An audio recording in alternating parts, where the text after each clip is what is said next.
네, 안녕하십니까. 세종시을 강준현 의원입니다.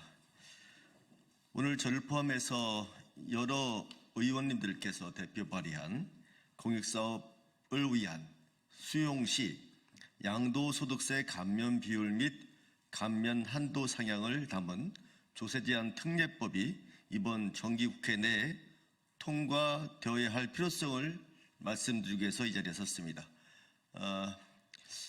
윤호중 의원님을 비롯한 기획재정위원회 조세소위에서 해당 법안을 심도 있게 심사할 예정에 있습니다. 전국의 초대형 수용지구 대책위원회 연합 주민분들과 함께 기자회견을 마련했습니다. 오늘 자리에 함께해 주신 분들을 소개하겠습니다.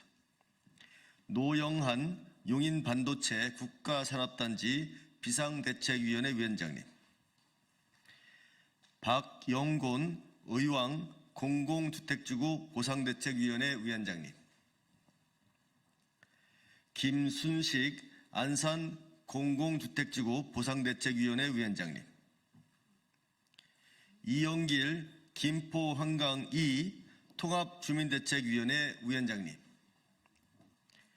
조서곤 김포 한강 2 연합주민대책위원회 위원장님,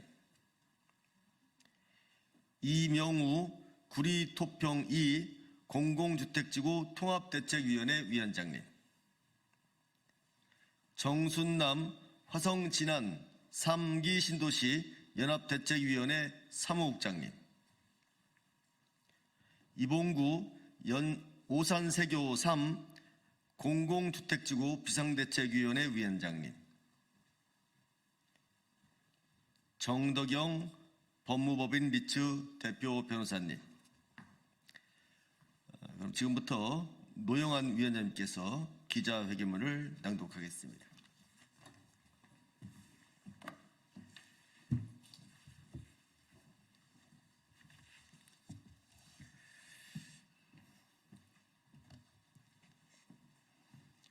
정부는 공익사업을 위하여 개인의 토지가 필요하다는 이유로 1962년 1월 토지수용법을 제정한 이후 약 70년 동안 강제수용 제도를 유지하여 왔다.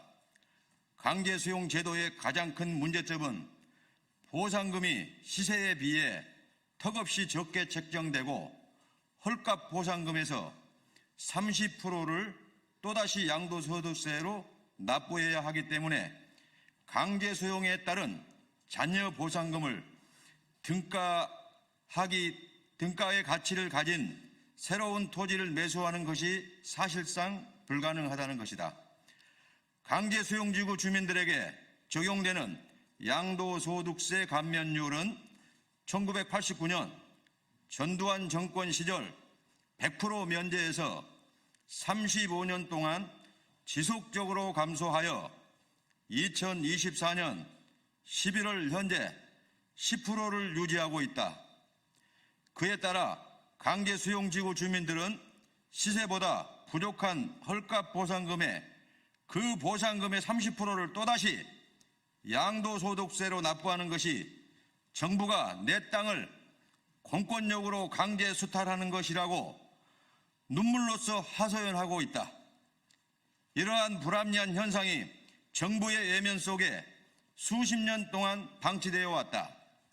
이 같은 고질적인 문제점은 개선하고자 2024년 1월부터 100만 평 이상 10군데의 초대형 수용지구 대책위원회 연합 및 전국 각지 수용지구 10만 명의 주민들이 함께 양도소득세 감면 입법청원 운동을 전개하기 시작하였고, 강준현 의원님, 이인선 의원님, 윤호중 의원님 등 다수의 국회의원님들이 그 뜻을 받아들여 2024년 11월 강제수용지구 주민의 양도소득세 감면을 위한 조세특례 제한법 일부 개정안을 발의하였다.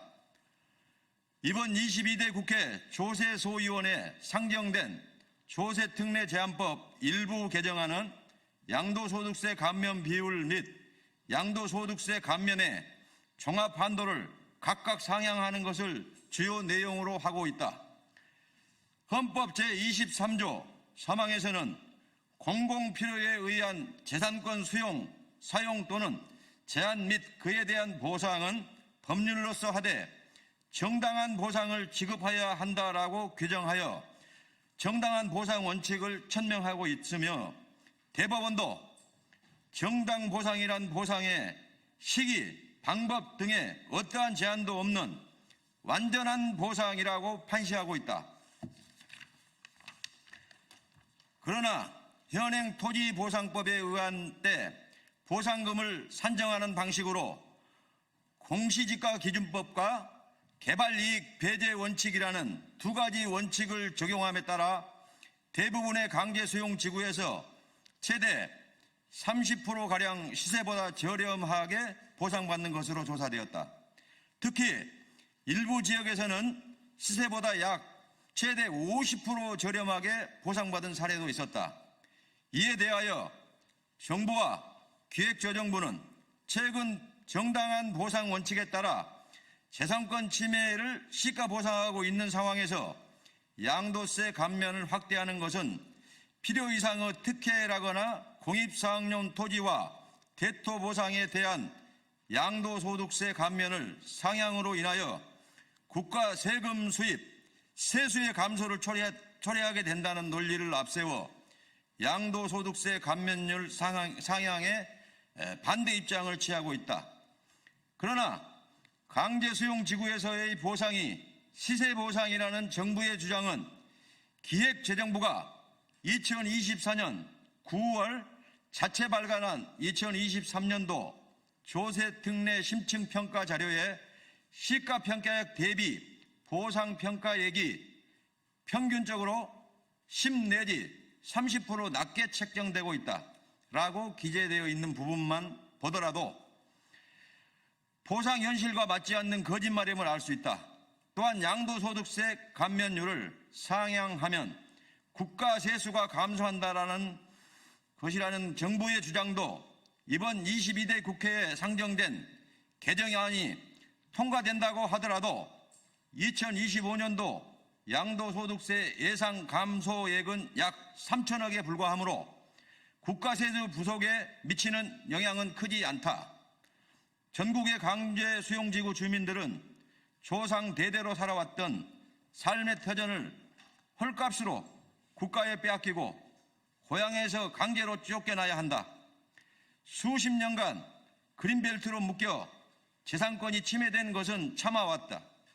그런데 이제 국가가 주민들을 강제로 타향살이로 내몰면서 헐값 보상도 부족하여 과도한 양도소득세까지 부과하는 2024년도 대한민국이 과연 자유민주주의의 국가가 맞는지 묻고 싶다. 전국 100만 평 이상 초대형 수용지구 대책위원회 연합에서는 강제수용지구 주민들의 사유재산권 침해 문제를 더 이상 외면하지 말고 이번 정기국회에서 양도소득세 감면을 상향을 통하여 해결해 줄 것을 강력하게 촉구한다.